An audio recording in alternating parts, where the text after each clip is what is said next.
박복한 팔자, 그 말이 꼭 제 얘기를 하는 것 같습니다. 크게 남에게 못할 짓을 하거나 모질게 굴며 산 적도 없는데 오히려 여유가 있으면 나눌 줄 알았습니다. 부모 복도 남편 복도 자식 복도 다 좋다고 여기며 살았는데 어쩌다 이 지경이 됐는지 저도 잘 모르겠어요. 제가 좋은 뜻으로 했던 모든 선택이 결국 저를 이렇게 만들었다면 대체 누구를 원망해야 할까요? 그때 그 선택을 한 젊은 날에 저를 탓해야 할지 아니면 그 선택지 자체를 탓해야 할지 아직도 모르겠습니다. 제가 어렸을 때 제 세상은 두 사람이 전부였습니다. 어머니와 3살 어린 남동생, 이렇게 셋이요. 아버지는 배를 타던 분이셨는데 제가 8살 되던 해 겨울 풍랑에 배가 뒤집히면서 끝내 돌아오지 못하셨습니다. 어머니는 그날 이후로 혼자 저희 남매를 먹여 살리기 위해 밤낮 없이 일하셨어요. 낮에는 시장 좌판에서 건어물과 젓갈을 파셨고 해가 지면 눈이 빡빡해도 애써 참으며 인근 방직 공장으로 나가 실을 감는 일을 하셨습니다. 저희가 조금이라도 더 좋은 곳에서 배부르게 먹으며 살게 하려고 애쓰시는 어머니를 보면서 저는 아버지의 빈자리를 느낄 새도 없었어요. 어머니는 늘 아버지 이야기를 해주셨고 특히 제가 아버지 눈매와 콧대를 그대로 빼닮았다며 제 코끝을 톡톡 건드리며 웃으셨죠. 그 얼굴이 지금도 눈앞에 선합니다. 바쁜 어머니는 늘 집을 비우셨고 저는 그 빈자리를 채우려 3살 어린 남동생 태민이를 챙겼습니다. 저도 어리광 부릴 나이에 동생까지 건사해야 했으니 불만이 있을 법도 한데 둘이 붙어지는 시간이 많은 만큼 저희 남매의 정은 유난히 각별했어요. 제가 어머니께 혼이 나 속옷바람으로 마당에 쫓겨나면 태민이는 저와 똑같은 차림으로 따라 나와 제 옆을 지켰습니다. 지가 잘못한 것도 없으면서 엄마, 누나 좀 그만 혼내하며 두 손을 모으고 눈물을 뚝뚝 흘렸죠. 어려서부터 눈물도 많고 정도 많은 녀석이었는데 그건 딱 아버지를 닮았다고 어머니가 늘 말씀하셨어요. 같은 배에서 나왔어도 어쩜 이렇게 다르니. 순정이 너는 고집이 황소 같고 태민이 너는 눈에 수도꼭지가 고장났나 그렇게 잘 오니. 어머니는 저희를 앉혀놓고 종종 그런 소리를 하셨습니다.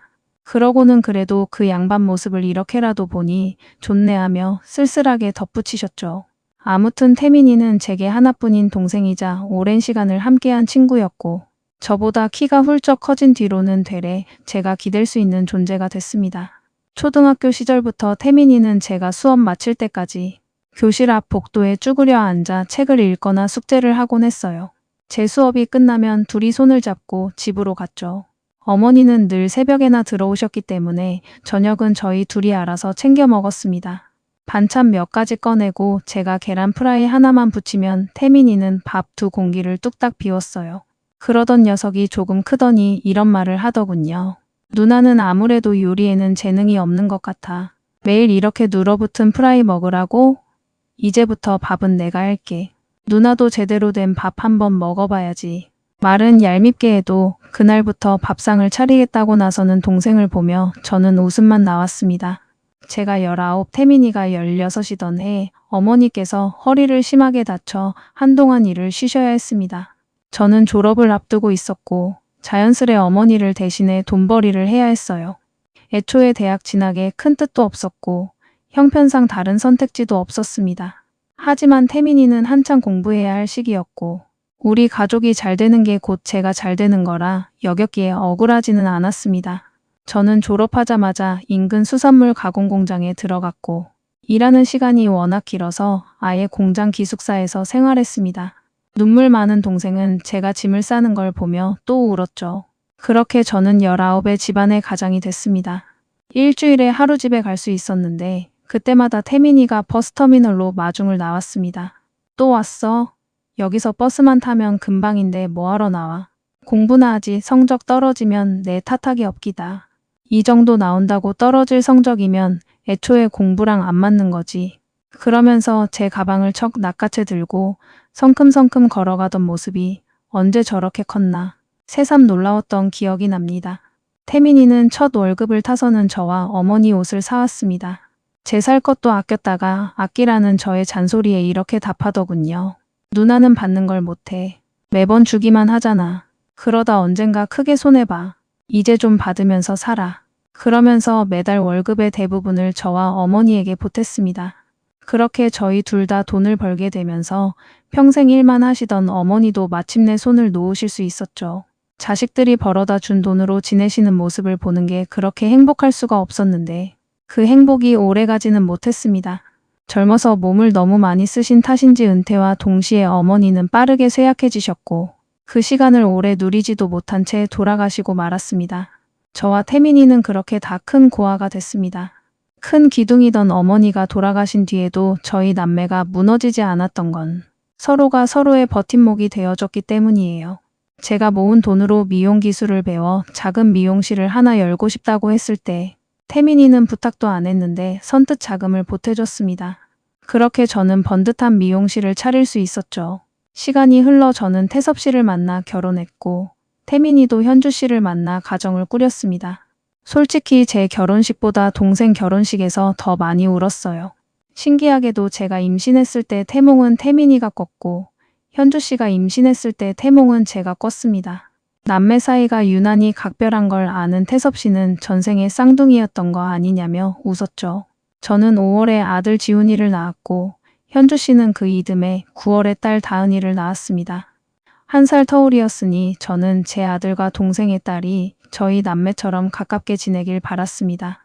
다은이는 자랄수록 이목구비 하나하나가 어릴 적 태민이를 쏙 빼닮아갔는데 그 얼굴을 들여다보고 있으면 마치 그 시절로 돌아간 기분이 들곤 했어요. 그런데 다은이가 5살 되던 해 저는 제 영혼의 반쪽을 잃고 말았습니다. 하나뿐인 남동생 태민이가 갑작스레 세상을 떠난 겁니다. 회사에서 야근을 하던 중 갑자기 쓰러졌고 병원에 도착했을 때는 이미 심장이 멈춘 뒤였습니다. 급성 심정지였다고 했어요.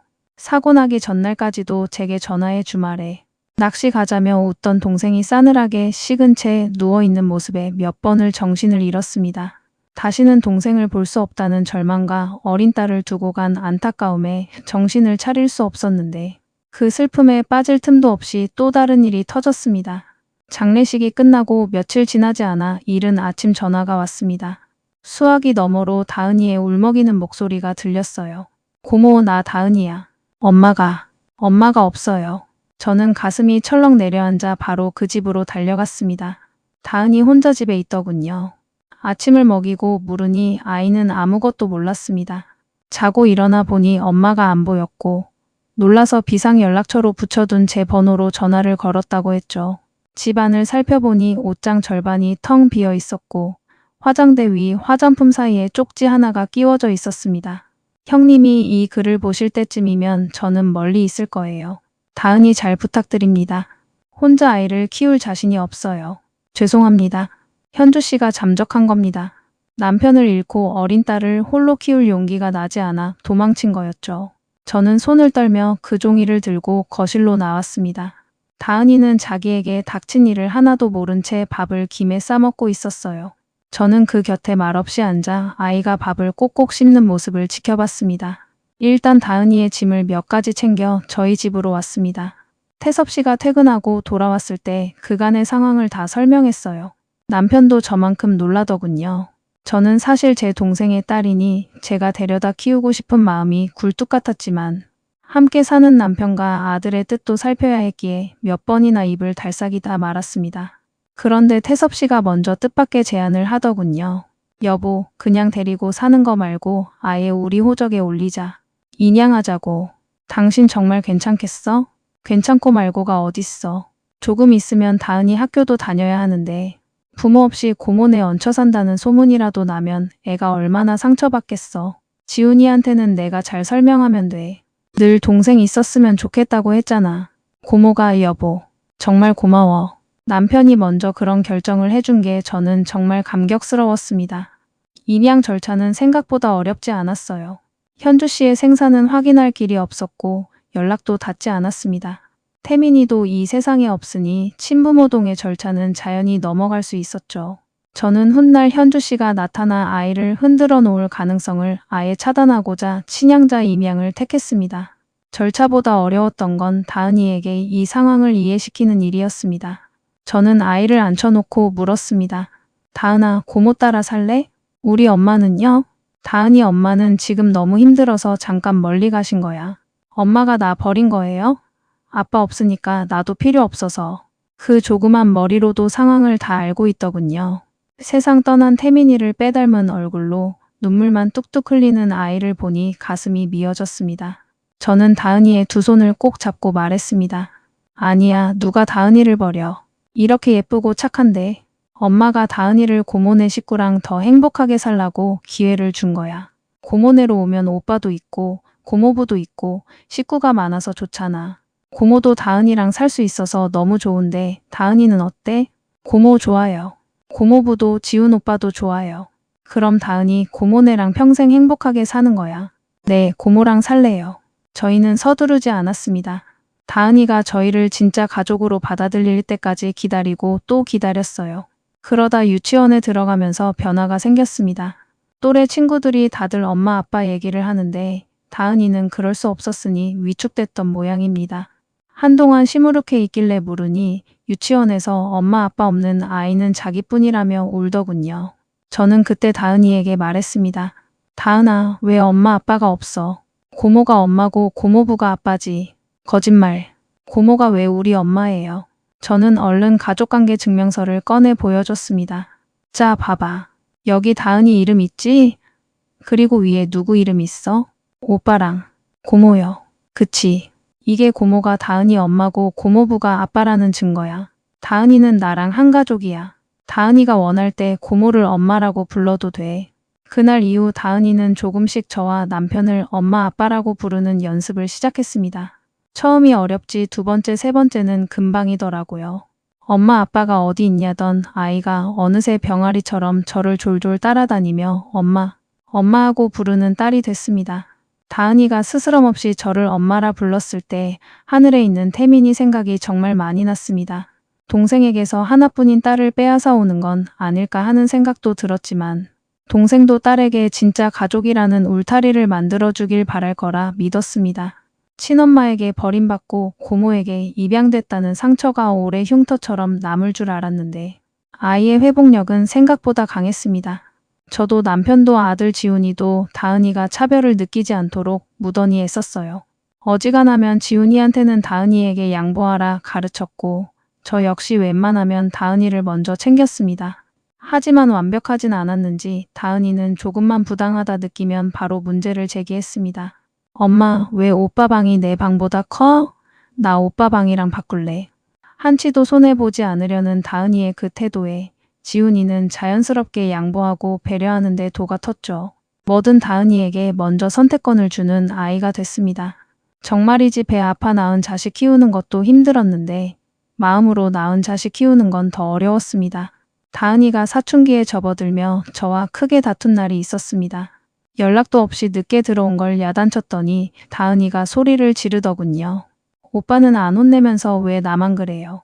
다은아, 오빠는 이렇게 늦은 적도 없어. 걱정하는 엄마 마음을 생각해야지. 엄마는 친딸도 아닌 나를 이렇게 차별하는 거잖아요. 그게 무슨 소리야. 다은이 너 내 친딸 맞아. 거짓말. 친딸 아니니까 이러는 거잖아요. 문을 쾅 닫고 들어가는 딸의 뒷모습을 보며 저는 망연자실했습니다. 화도 나면서 동시에 내가 모르는 사이 저 아이가 저렇게 느낄 만한 행동을 했나 하는 자책도 들었습니다. 그때마다 남편은 사춘기라 그래, 사춘기라 하며 저를 다독여줬습니다.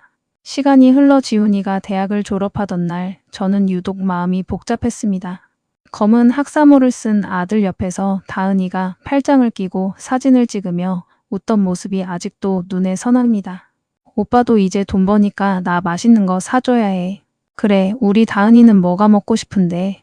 그렇게 다정하게 티격태격하는 남매를 보며 저는 그동안의 고생이 다 보상받는 기분이었습니다. 지훈이는 조용하고 속이 깊은 아이로 다은이는 씩씩하고 자기 주장이 뚜렷한 아이로 각자의 색깔대로 잘 자라주는 것 같았거든요. 그날 저는 사진첩 한 페이지를 넘기며 저 웃음이 영원할 줄만 알았습니다. 시간이 흘러 아들도 딸도 성인이 됐습니다. 다은이는 전문대를 졸업하고 종합병원 원무과의 계약직으로 취직했습니다. 회사에 다니며 남자를 만나 연애를 하더니 얼마 지나지 않아 결혼을 하고 싶다더군요. 아직 30도 안 된 나이에 너무 이른 결혼 아니냐 걱정했는데 다은이는 빨리 가정을 꾸리고 싶다고 했습니다. 저도 남편도 반대할 이유가 없어 축복해줬고 신혼집 전세금까지 마련해 줬습니다. 결혼식에서 저는 이유 모를 눈물을 주룩주룩 흘렸어요. 여기 태민이가 있었으면 얼마나 좋았을까 하는 생각과 그간 마음고생 많았던 저 자신에 대한 연민이 함께 밀려왔습니다. 딸까지 시집 보내고 나니 정말 고린지점이 보이는 기분이었습니다. 그런데 왜 항상 행복한 순간 뒤에 불행이 찾아드는지 모르겠습니다. 제 아들 지훈이가 재생불량 성빈혈 진단을 받았습니다. 설을 넘기고 직장에서 자리를 잡아갈 무렵 아들은 자꾸 어지럽고 멍이 잘 든다더군요. 저는 그저 일에 지쳐서 그런 줄로만 알았는데 아무리 병원을 다녀도 나아지질 않았습니다. 너 제대로 검사 받아야 하는 거 아니야? 엄마 걱정 마세요. 별거 아닐 거예요. 엄마를 안심시키던 아들이 어느 날 갑자기 심한 감염으로 쓰러져 응급실에 실려갔습니다. 그때 재생불량 성빈혈이라는 진단을 처음 알게 됐죠. 하늘이 무너지는 것 같았습니다. 어릴 때부터 잔병치레 한 번 없던 건강한 아이였는데요. 골수이식이 필요하다 했지만 적합한 공여자를 찾지 못한 채 몸은 점점 약해져 갔고 결국 폐혈증까지 겹쳐 손을 쓸 수 없는 지경에 이르렀습니다. 의식이 흐려지기 전 지훈이가 병상에서 다은이의 손을 잡고 이런 말을 했다고 나중에 간병인이 전해주더군요. 다은아, 오빠가 미안하네. 엄마 아빠 이제 너밖에 없는데 너무 철없이 굴지 말고 엄마 잘 챙겨드려. 그 말을 전해 들었을 때 저는 몰랐습니다. 그 마지막 당부가 결국 딸에게는 조금도 가닿지 않았다는 것을요. 저와 남편은 지정 헌혈까지 부탁하며 백방으로 애썼지만 아들은 끝내 눈을 뜨지 못했습니다. 장례식은 가까운 가족과 생전 친했던 친구들만 불러 조촐하게 치렀습니다. 그런데 그 가까운 가족 중 딱 한 사람 장례식에 오지 않은 사람이 있었습니다. 바로 제 딸 다은이였습니다. 다은이는 오빠의 부고를 듣고 놀라고 슬퍼하긴 했지만 제게 이렇게 전하더군요. 엄마, 나 장례식 못 가요. 엄마가 오빠 잘 보내줘요. 뭐? 그게 무슨 소리야? 어떻게 오빠 장례식에 안 올 수가 있어? 나도 가고 싶은데. 나 지금 시험관 시술 앞두고 있어서 병원에서 상갓집 가지 말라고 했단 말이야. 이번에 놓치면 또 몇 달 기다려야 해요. 저는 그 자리에서 정신이 아득해졌습니다. 하나뿐인 오빠 장례식에 시술 일정 때문에 참석하지 않겠다니요. 싸울 힘도 없어 알겠다고 알아서 하라고만 하고 전화를 끊었습니다. 그 형용할 수 없는 배신감은 오래도록 가시지 않았습니다. 아들의 장례식이 끝나고 몇 주 후 연락도 없던 다은이가 집으로 찾아왔습니다. 엄마, 나 이혼해요. 뭐? 시험관 준비한다던 애가 갑자기 무슨 이혼이야. 그렇게 됐어요. 너 정말 그때 시술 준비하고 있었던 거 맞아? 엄마, 그럼 내가 그런 일로 거짓말했겠어요? 그것 때문에 오빠 배웅도 제대로 못했는데. 이유를 캐물으니 다은이는 대뜸 이렇게 말했습니다. 엄마, 나 돈 좀 줘야 해요. 그 사람이 위자료를 달라고 하잖아.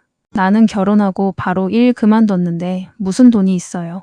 엄마, 그때 오빠 앞으로 나온 보험금 있잖아요. 저는 그 순간 다은이가 제 자식이 아니라 마치 눈이 뒤집힌 짐승처럼 보였습니다. 너 지금 내 오빠 목숨값으로 위자료를 내겠다는 거야? 목숨값이라니 엄마는 무슨 말을 그렇게 해요. 돈은 그냥 돈이지. 입 다물어. 시험관 핑계로 오빠 장례식에 코빼기도 안 비친 애가 무슨 자격으로 그 돈을 가져가. 저는 그날 다은이를 내쫓았습니다. 나중에 알고 보니 다은이는 결혼 초부터 옛 남자친구와 몰래 연락을 이어오다 남편에게 들켜 이혼당할 처지였고 애초에 시험관 계획 같은 건 없었습니다. 그저 오빠 장례식에 가고 싶지 않아 둘러댄 핑계였던 겁니다. 남편이 휴대폰 메시지를 우연히 보고 따졌을 때도 다은이는 발뺌하다 결국 들통이 났다고 하더군요. 그렇게 하나 남은 딸도 없는 셈 치고 지내던 중 제 인생에 또 한 번 큰 위기가 찾아왔습니다. 아버지를 사고로 잃은 어머니처럼 저 역시 남편 태섭 씨가 폐암 진단을 받은 겁니다. 함께 받은 건강검진에서 제가 아니라 남편에게서 암이 발견됐죠. 저는 그때 사랑하는 사람들이 하나둘 곁을 떠나는 게 혹시 제 팔자 때문은 아닐까 하는 절망에 빠졌습니다. 남편은 오히려 저를 위로했습니다. 여보, 당신 팔자가 아니라 그냥 내 팔자야. 너무 슬퍼하지 말자. 치료를 시작했지만 이미 나이도 있고 체력도 약해 큰 차도가 없었습니다. 저는 미용실도 정리하고 남편 곁에서 간병해온 힘을 쏟았습니다. 사람이 힘들어지면 기댈 곳을 찾게 되죠. 저는 하나 남은 자식인 다은이에게 다시 연락했습니다. 다은이도 아버지가 얼마 남지 않았다는 걸 알아야 했으니까요. 다은이는 병원을 찾아오긴 했지만 저보다 먼저 마음 정리를 끝낸 사람처럼 보였습니다. 몇 개월 지나지 않아 의사는 더 이상의 치료는 무의미하다고 했고 남편은 제 손을 잡은 채 눈을 감았습니다. 두 사람을 가슴에 묻고 나니 저는 더 이상 소중한 사람을 만들지 않겠다고 다짐했습니다. 그저 옆에 남은 딸에게라도 잘하자 마음먹었는데 다은이는 남편 장례식에서도 눈물 한 방울 보이지 않고 퇴연했습니다. 장례를 마치고 집에 돌아왔을 때 다은이가 아빠 물건을 정리하며 이런 말을 하더군요. 엄마, 이런 건 물건이잖아요. 더 이상 쓸모없으면 그냥 쓰레기지 뭐예요. 너 지금 아버지 물건 보고 쓰레기라고 한 거야? 엄마가 그거 붙잡고 슬퍼하는 게 안타까워서 하는 말이라고요. 저는 크게 상처받았습니다. 측은지심이라는 게 이 아이에게는 없는 건가 싶었죠. 저는 한동안 얼굴 보고 싶지 않다며 다은이를 돌려보냈습니다. 그런데 며칠 후 다은이가 다시 찾아와 눈물까지 흘리며 사과했습니다. 엄마, 내가 잘못했어요. 내가 너무 생각이 없었어. 이제 우리 둘만 남았잖아요. 나 정말 엄마랑 잘 지내고 싶어요. 고아될 뻔한 나를 받아준 식구들인데 내가 잘할게요. 저는 다시 한번 기회를 주기로 했습니다. 다은이는 정말 큰 결심을 한 사람처럼 살던 집을 정리하고 저와 합가했습니다. 구청에서 계약직 일자리도 구해 성실히 다니길래 이제야 철이 드나 싶었죠. 한 번은 다은이가 이런 제안을 하더군요. 엄마, 나중에 우리 둘이 작은 가게 하나 차릴까요? 엄마 음식 잘하니까 식당도 좋고 엄마는 그냥 사장만 하고 힘든 건 다 내가 할게요. 딸과 함께하는 미래라니 생각만 해도 기분이 좋아졌습니다. 그렇게 저는 일상으로 돌아와 딸을 원망했던 마음도 조금씩 사그라들었습니다. 시간이 흘러 다은이에게 새로 만나는 사람이 생겼다고 했습니다. 자동차 부품 유통업을 한다는 준혁 씨였는데 이혼 이력을 전혀 문제 삼지 않고 감싸준다며 다은이는 무척 행복해했습니다. 저는 결혼 자금을 흔쾌히 내줬습니다. 누구에게나 새 출발은 필요한 법이고 다은이가 40을 앞둔 나이에 다시 가정을 이루고 싶어 하는 게 대견했습니다. 다은이는 재혼해도 저를 모시고 살겠다고 준혁 씨에게도 이미 다 얘기해놨다고 했습니다. 그런데 어느 날 밤 다은이가 울면서 집으로 뛰어 들어왔습니다. 엄마, 나 어떡해요? 무슨 일이야? 왜 이렇게 울면서 들어와? 그 사람 회사가 부도날지도 몰라요. 거래처에 밀린 돈을 못 줘서 결혼도 다시 생각해 보자고 하는데 나 정말 이 사람 아니면 안 된단 말이야. 엄마, 딱 1억만 있으면 급한 불은 끌 수 있대요. 우리 평생 갚을게요. 마지막으로 한 번만 살려주세요. 바닥에 주저앉아 우는 딸을 보며 저는 결국 1억을 보내줬습니다. 다은이는 고맙다며 앞으로 더 잘하겠다고 했고 저는 그 말을 믿었습니다. 딸의 결혼 상대를 다시 만나기 전까지는요. 한 번은 식사 자리에서 다은이가 잠시 전화를 받으러 자리를 비운 사이 저는 준혁 씨에게 넌지시 물었습니다. 준혁 씨, 그 일은 잘 해결됐나? 회사 문제 말이야. 네, 무슨 문제요? 저희 회사는 문제 없는데요. 어머님, 1억이라니 그게 무슨 말씀이세요? 전혀 모르는 눈치의 준혁 씨의 얼굴을 보며 심장이 쿵 내려앉았습니다. 저는 그 자리에서는 말을 아끼고 집에 돌아와 다은이를 안쳤습니다. 준혁 씨는 회사에 문제 있던 적 없다던데 이게 어떻게 된 거야? 엄마, 왜 그 사람한테 그런 말을 물어봐요? 예민한 문제인데 확실하게 말해. 아니면 준혁 씨한테 다시 가서 확인할 거야. 몇 번을 다그치자 다은이는 결국 무릎을 꿇고 진실을 털어놓았습니다. 온라인 도박에 빠져 빚이 눈덩이처럼 불어났고 빚쟁이가 경찰에 신고한다는 말에 겁이 나 저에게 거짓말을 했다는 겁니다. 저는 다은이가 정신을 차린 줄 알았는데 그게 모두 연기였다는 사실에 말할 수 없이 실망했습니다. 엄마가 실망할까봐 무서워서 그랬어요. 진짜 이제 안 해요. 믿어줘요. 저는 뭐라 할 말이 없었습니다. 이미 지칠 대로 지쳐 있었죠. 그렇다고 하나 남은 가족을 완전히 놓을 수도 없어 사과를 받지도 거부하지도 않은 애매한 상태로 남았습니다. 그저 더 이상 손 벌리지 않겠다는 다짐만 받아뒀어요. 다은이는 그렇게 원하던 재혼을 했고 약속대로 저를 모시고 살긴 했습니다. 하지만 그 동거가 도리어 제게 독이 되어 돌아올 줄은 몰랐습니다. 스트레스는 만병의 근원이라죠. 제 몸에서 종양이 발견됐습니다. 위암이었어요. 다행히 초기여서 몇 달 치료와 추적 관찰만 받으면 된다는 말에 저는 크게 동요하지 않았습니다. 지금까지 겪은 풍파를 생각하면 이 정도는 아무것도 아니라는 웃기지도 않은 생각이 들더군요. 그런데 치료 일정을 잡은 지 며칠 지나지 않아 다은이가 근심 어린 얼굴로 말을 꺼냈습니다. 엄마, 아무래도 요양병원에 들어가서 전문적으로 치료받는 게 낫지 않을까요? 준혁 씨도 오히려 요양병원 비용은 자기가 다 낸다고 하던데 위암 진단을 받고 일주일도 안 돼 요양병원 얘기를 꺼내는 딸을 보며 저는 이미 실망할 대로 실망한 터라 크게 놀라지도 않았습니다. 아, 올게 왔구나 싶더군요. 속는 셈치고 따라가 본 그곳은 리모델링했다는 말이 무색하게 낡고 초라한 건물이었습니다. 입원 환자도 직원도 얼마 없는 작은 곳이었어요. 마치 쓸모없어진 부모를 버리러 가는 기분이었습니다. 저는 그 자리에서 완전히 마음을 정리했습니다. 마음으로 낳은 자식이라 해도 아닌 건 아닌 거라고요. 숨 거두기 전 아들이 남긴 그 마지막 당부를 짓밟은 것도 결국 너였고 남편과 아들이 피땀 흘려 남기고 간 마지막 유산마저 저 아이의 탐욕과 도박 빚으로 날릴 수는 없었습니다. 저는 딸에게 요양병원에 들어가겠다고 했고 다은이는 환하게 웃으며 잘 생각했다고 했습니다. 저는 곧바로 변호사를 찾아갔습니다. 딸을 파양할 생각이었습니다. 변호사는 딸이 가져간 돈과 거짓말, 도박 사실, 그리고 암 진단을 받자마자 낙후된 요양병원에 보낸 정황과 방문 한 번 없었던 기록을 증거로 정리했습니다. 소송이 진행되던 어느 날 지훈이의 대학 동창들 몇 명이 병원으로 저를 찾아왔습니다. 어머니, 저희 지훈이 친구들이에요. 지훈이 보내드리고 자주 못 찾아뵈어서 죄송했어요. 다 큰 청년들이 과일 바구니를 들고 병실 문 앞에서 쭈뼛거리는 모습을 보니 왈칵 눈물이 났습니다. 어머니 혼자 이러고 계신 거 지훈이가 알면 얼마나 속상해하겠어요. 저희가 자주 올게요.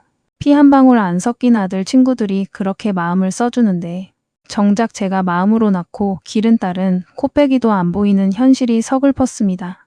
그날 저는 확신했습니다. 혈연이라고 다 가족이 아니고 정이라고 다 진짜가 아니라는 걸요. 며칠 후 소송 소식을 알게 된 다은이가 병원으로 찾아왔습니다. 화가 잔뜩 난 얼굴로 가방을 던지며 소리쳤습니다. 엄마, 나를 파양한다고? 제정신이에요? 내가 엄마 모시고 살겠다는데 은혜도 모르고. 내가 미안할 게 뭐 있어. 나는 할 만큼 했어. 네가 아프자마자 요양병원부터 알아보는 걸 보고 마음을 굳혔어. 이제 모녀가 아니라 조카와 고모로 돌아가자. 어떻게 가족끼리 이럴 수가 있어요.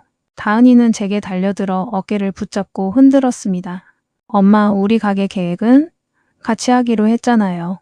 너 혼자 차려.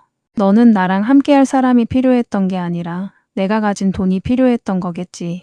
다은이는 분을 이기지 못하고 제 가슴을 주먹으로 치며 소리를 질렀습니다. 놀란 병원 사람들이 뛰어와 다은이를 끌어냈죠. 저는 곧바로 변호사에게 연락해 폭행 사실을 알렸고 몸에 든 멍을 증거로 남겼습니다. 다시 다은이가 찾아올까 두려워 병원도 옮겼습니다. 친양자 파양 소송은 위암 치료와 함께 진행됐습니다. 스트레스 탓인지 치료는 예상보다 더뎠고 수술까지 받았지만 파양 소송은 그보다 먼저 끝이 났습니다. 법원은 저를 자유롭게 해주었습니다. 그 가을 저를 속이고 돈을 뜯어가고 아프자마자 요양병원에 보낸 딸은 40을 앞둔 나이에 고아가 됐고 저 또한 자식 하나 없는 사람이 됐습니다. 파양이 결정된 후에도 다은이는 종종 문자를 보내왔습니다. 엄마, 나 이혼했어. 죄송해요. 한 번만 봐줘요. 나 이제 엄마뿐이야. 하지만 저는 흔들리지 않았습니다. 결정을 내리기 전 저는 몇 번이고 스스로에게 물었습니다. 이 결정을 내리면 훗날 하늘에서 태민이를 만났을 때 미안하지 않을까 하고요. 그래도 태민이는 이해해 줄 것 같았습니다. 언젠가 동생이 제게 이렇게 말한 적이 있으니까요. 손해보는 인생 살지 마. 누나 자신부터 챙기는 인생을 살아. 지금 저는 오로지 치료에 전념하고 있습니다. 입원한 병원으로는 아무도 저를 찾아오지 않지만 오히려 이게 더 마음이 편합니다. 얼굴 한번 보여주지 않는 가족을 기다리지 않아도 되고 찾아와 봤자 돈 이야기뿐인 사람들 없어도 될 만합니다. 다행히 몸은 조금씩 회복하고 있지만 솔직히 이제는 죽는 것도 두렵지 않습니다. 물론 명이 허락하는 데까지는 열심히 살아가겠지만 제가 진정으로 사랑했던 사람들은 모두 이곳에 없으니까요. 제가 눈을 감으면 부모님도, 남동생도, 남편도, 아들도 모두 만날 수 있는데 두려울 게 뭐가 있겠습니까? 이제 제 재산을 노리고 죽기만 기다릴 자식도 없으니 세상을 떠나면 남은 재산은 모두 사회에 환원하고 싶습니다. 외롭고 힘들게 사는 사람들을 위해 쓰였으면 합니다. 고마운 줄 모르고 더 원하기만 하는 사람에게 남편과 아들이 남기고 간 돈을 쓰고 싶지는 않습니다. 저는 먼저 간 동생을 위해 조카를 거둬 제 딸로 삼았고 부끄러울 것 없이 사랑을 주며 키웠습니다. 제 배 아파 낳은 아들에게 미안할 정도로요. 하지만 지금 와서 생각해보면 아들에게 제일 미안합니다. 혼자 받을 수 있었던 사랑을 은혜도 모르는 사람과 나눠야 했으니까요. 검은 머리 짐승은 거두지 말라는 옛말이 그저 선조들의 편견이라고만 생각했는데 한번 그 짐승에게 물리고 나니 틀린 말이 아니더군요. 더 이상 후회하고 한탄해봤자 뭐가 달라지겠습니까? 지나간 일은 지나간 일입니다. 여러분, 아무리 마음을 다해 키운 자식이라 해도 너무 큰 기대는 하지 마시길 바랍니다. 준 만큼 돌아오지 않는 게 사람 마음이더군요. 오히려 더 내놓으라고 멱살을 잡히는 게 씁쓸한 현실이었습니다. 요즘도 가끔 잠이 안 오는 밤이면 태민이 생각이 납니다.